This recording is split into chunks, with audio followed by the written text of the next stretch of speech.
Story 1. I woke in a dark room and had forgotten everything. I literally had not only forgot where I was, I had forgot who I was, my name, or even that things such as mobile phones existed. It was like waking and not even realizing anything at all, which was amplified by the fact I was in a pitch-black room. Little backstop, I was at my wife's house in Noosa, Queensland, Australia. We weren't together but are still married, and at this point in time were good friends, and I stayed quite a few nights a week. Anyway, we had earlier done drugs, and I think I went to lay down around 10 p.m. in one of my girls' rooms who was out with friends.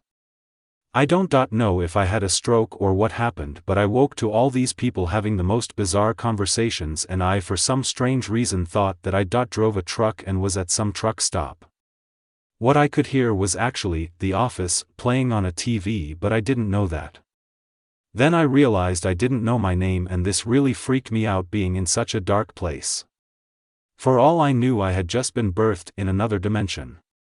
Took me about 5 minutes to click to what I was hearing was a TV, cause the theme music came on, and I thought I better get ready to drive. So I've looked for my keys. That was like the first bit of land in those couple of facts I had gripped in an ocean of nothing, the fact there was such a thing as keys and television. But I couldn't find any, and I didn't know my name.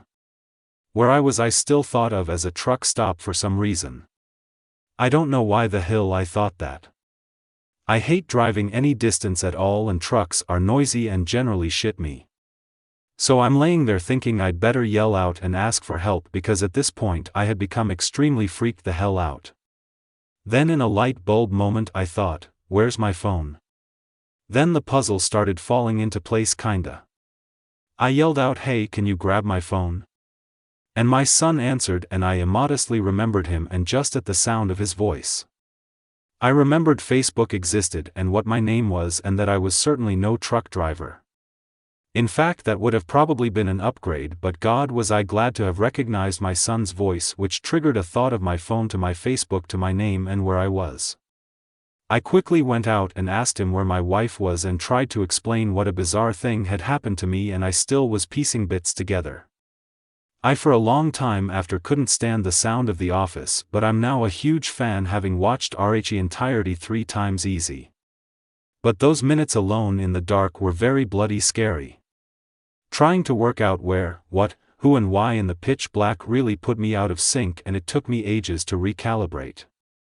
The wife comes out of her room all casual with a "what's crackin'?" I just said bugger all, but I remembered I loved her, and it was another piece that helped me gather myself. I didn't say bugger all to her about what happened, but my boy grabbed my phone for me and a drink, and I went through the photos and see my kids, etc., and I finally felt at ease again. Not fully, but lots better.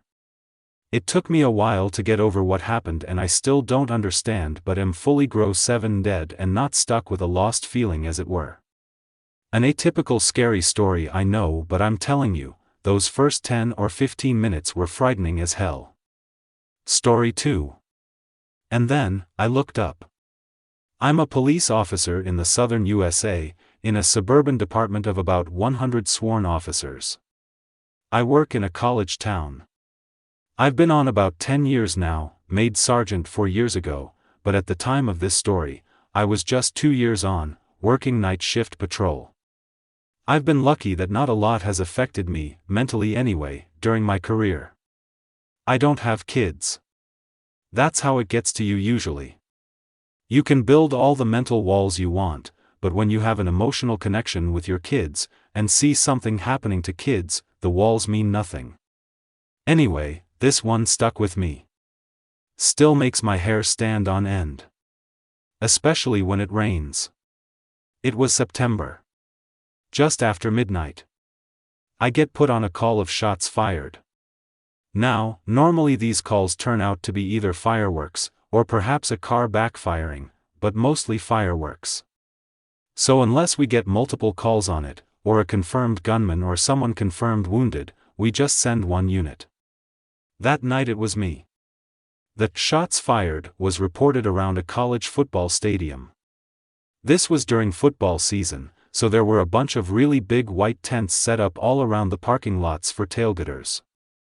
I notified dispatch that I was on scene, and started rolling through the parking lots, casting my spotlight here and there. It was raining, pretty heavily, and hard to see. About halfway through the lots, my spotlight illuminated the silhouette of a man sitting in a folding chair, under one of those big tents. I pulled closer and lit him up, and notified dispatch that I was out with one in the parking lot. His back was to me. He appeared to be hunched forward, as if his elbows were on his knees and his head leaning forward. I walked towards him and started calling out to him. Can't remember exactly what I said, but something like, "Hey man, you okay? You heard anything strange? Can you come talk to me?" He didn't move or answer. As I drew closer, I lit him up with my flashlight. I then noticed the outline of a shotgun on the pavement next to him. Combined with him not answering and the nature of the call, it was enough for me to break leather and have dispatch hold the channel. I kept calling to him as I approached, asking him to show me his hands, etc. 30 feet, 20 feet, 10 feet. My handgun, Glock Model 22, has a Streamlight TLR-1 light on it, so I had him lit up. 6 feet, under the tent with him. 5 feet, 4 feet. I close on him, come around to the front of him. Shotgun suicides are difficult. Often if they put the barrel under their chin, the blast from the barrel will blow the gun out from under their chin before the shot ever hits them. There was a guy in my hometown that succeeded in a shotgun suicide, only because he did it in front of a pond. Put the barrel under his chin, pulled the trigger. Only managed to blow his face off. Coroner said he probably ran around screaming through the hole that used to be his mouth before he drowned in the pond. This guy succeeded. Blew his head clean off. You do this job long enough, you notice funny little details. His elbows were indeed resting on his knees. It was as though he blew his head off, set the shotgun on the ground next to him, and then leaned forward and rested his elbows on his knees to think about what he'd done. About that time, I noticed that, even though I was under the tent with him, it felt like it was still raining. And then, I looked up. Story 3. Traumatizing night shift, true story. This is probably the creepiest, most unexplainable thing that has ever happened to me. I used to work overnight as a security guard at the local port. Usually none of the port workers would stay overnight except for the safety official. I wouldn't be on the shift alone since the site has a radius of nearly 2 miles. Overnight, usually there would be 3 guards, including me. Since the area was fairly big, there were different posts, but front gate was the main entrance area where all of the guards would be stationed overnight, since there was no need to put them in other posts due to the fact that there was no activity in the site at this time.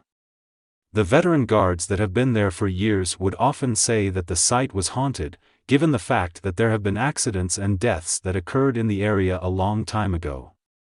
I was aware that people died there due to freak accidents, and I do believe in angels and demons since I'm actually a religious person, but I always thought that the superiors were just messing with the new guys. I would work 5 to 6 nights out of the week, and for the first few weeks, I never really saw or heard anything out of the ordinary, except for maybe a few questionable creaks, and would see a few misplaced objects while doing my patrol rounds, but nothing too crazy. Just to describe the setting to you, this is a fairly big site, and on occasions when there were big projects being constructed at the port, the workers would sometimes stay overnight. Due to the fact that there were times where port workers were required to stay at the port for a few days, there's a gym in the site for their convenience. This gym is fairly old. In the gym there's a sauna, weights, and even a racquetball court. If you don't know what a racquetball court is, it's similar to an indoor tennis court with thin plastered walls and thick glass doors. Usually on our patrol rounds, me and one of the other guards, Mike, would stop by the gym and play a few rounds of racquetball before returning back to the front gate. On one of those nights, me and Mike decided to hit a full workout instead of playing racquetball in the cage. This is around 2:30 a.m. and the entire building is so quiet that you can hear the electricity running through the lights. The air conditioner is off, and so is everything else. The only thing that's running are the lights. 15 to 20 minutes into the workout, we hear a loud thump. We crossed it off as nothing and continued working out. Then after a few more minutes, we heard the loud thump once more. At first we thought it was our lieutenant, which could have been walking around, but then we radioed him and he gave us his location, which was, front gate. We tried thinking logically on what could be making those thumps on the wall. They were coming from the court on the other side. We thought it was the air conditioner, but then we remembered that it was off, and even when it's switched on during the day, there's no reports of thumps coming from the air conditioner. After a few more minutes, the thumps started occurring one right after another. We were very creeped out at this point, but what we were about to witness still scares the absolute shit out of me till this day. We started to approach the other side of the gym to where the glass door was. We turned on the flashlight and aimed it towards the clear glass door, and I got chills all over my body and I started tearing so much out of fear that I was about to cry. We saw one of the balls rolling slowly by itself inside the court, but there was no one in there. So that means the loud thumps were the balls mysteriously being tossed against the wall as if someone/something was playing inside the cage. We were both so confused and frightened to how this was really happening, we couldn't make sense of any of it. We were scared shitless and we started yelling and running away because we knew that there was probably something evil toying with us right there. As we sprinted full speed back to the front gate, the lieutenant saw us and asked why we were tearing and running in a ridiculous manner. We told him what we witnessed and his facial expression scared us even more. He then said, "That's why there's always guards that quit often, there's something evil in the area. And it's not the first time that something that bad has happened here." He then showed us security footage of dark figures and shadows literally passing through the office areas and lights mysteriously switching on and off. Till this day, I still get chills recounting my experience with my friends and family, and I'm even getting chills right now as I'm typing this. I had never had a real encounter with the supernatural until that night. Many say that it was a demonic presence messing around, others say it was a ghost of a dead person who died in the area. I don't know what it was, but I didn't last long in the job after that. There were other experiences, but I'll send it at a later time.